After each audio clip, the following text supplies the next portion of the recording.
नमस्कार दोस्तों, राम राम सारे भाइयों को।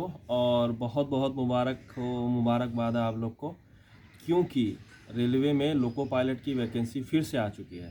एक्चुअली इसको लोको पायलट नहीं, एएलपी बोलते हैं, assistant loco pilot. Loco pilot आप एक सर्टेन एक्सपीरियंस के बाद ही बन सकते हैं। तो सारी बातों को छोड़ते हुए पहले ये बात करते हैं कि आपको क्या क्या क्वालिफ़िकेशंस ज़रूरी होती है। पहली क्वालिफ़िकेशन है, आपको मिनिमम ITI क्वालिफ़िकेशन आपका होना चाहिए। उसके बाद आप कोई टेक्निकल क्वालिफ़िकेशन बीटेक हो, एमटेक हो, जो भी हो, वो कंसीडरेबल नहीं है। बस आईटीआई हो, उसके ऊपर आप जो भी क्वालिफ़िकेशन हो, मिनिमम आपको आईटीआई आपके पास होना चाहिए।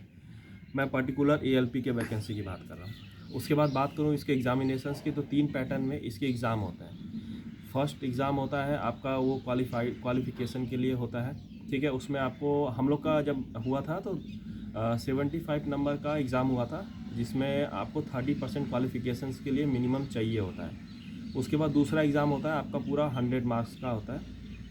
उसमें आपका कट ऑफ डिसाइड करता है कहाँ से भर रहे हो, कौन से आरआरबी से भर रहे हो, उसके हिसाब से होता है। और जो दोनों एग्ज़ाम क्वालिफाई कर लेते हैं, उसके बाद थर्ड एग्ज़ाम होता है साइको का।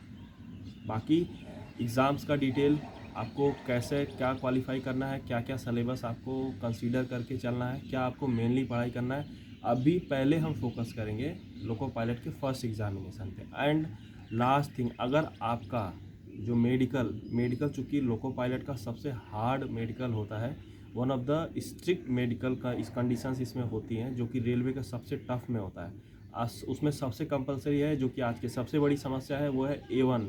आपका आँख जो होता है वो 6/6 होना चाहिए, मतलब सही होना चाहिए।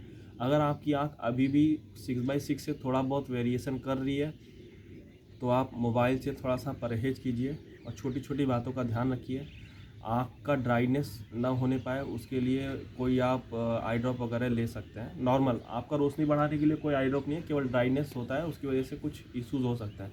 तो आँख का बचाव सबसे ज़रूरी काम है आपका, अगर आपको लोको पायलट का फाइनल मेडिकल एग्ज़ाम आपको क्लियर करना है। बाकी छोटे छोटे होते हैं, हाइड्रोसिल्स का होता है, पाइल्स का होता है, ये सब एग्ज़ाम, ICG वगैरह का होता है, डायबिटीज़ का होता है।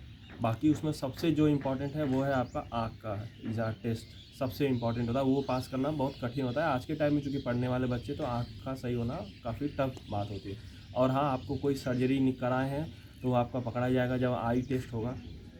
और उसके बाद मैं बात करूँगा आप लोग को कि आपको पहला एग्ज़ाम पास कैसे करना है।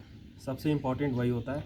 पहले एग्ज़ाम में आपको पास करने के लिए कुछ सब्जेक्ट्स हैं जिस पे आप मेनली फोकस कीजिए। सबसे इम्पोर्टेंट उसमें है मैथ्स है, फिर रीजनिंग है। ये दोनों आपका एकदम समझिए, एक्चुअली क्या है, मैथ और रीजनिंग में ये खासियत होती है कि ये दोनों में आप 100% स्कोरिंग कर सकते हैं। जितना क्वेश्चन आते हैं उतने स्कोरिंग कर सकते हैं। फर्स्ट एग्ज़ाम की क्वालिफिकेशन की बात करेंगे हम केवल अभी, ठीक है।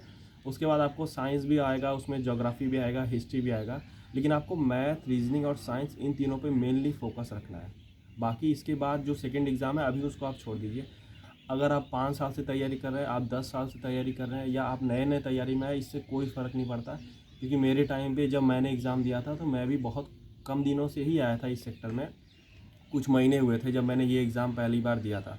तो ज़रूरी नहीं है, आपका आपका जो कैपेसिटी है, कैपेबिलिटी है, वो सब कुछ आप इग्नोर कीजिए। आप केवल लग जाइए, एक पैटर्न, एक वे में लगिए, आप क्वालिफाई कर जाएंगे। बाकी मैं आपको टाइम टू टाइम बताते रहूँगा कि आपको फर्स्ट एग्ज़ाम कैसे क्वालिफाई करना है। आपको जो भी डाउट है, आप मेरे कमेंट बॉक्स में आके सीधे मुझसे पूछ सकते हैं। मैं अपने चैनल को खोलने का मेन उद्देश्य यही बताया हूँ कि मैं चाहता हूँ कि आप लोग को एक असिस्टेंट लोको पायलट बनने में जो ही हो सके वो मदद कर पाऊँ।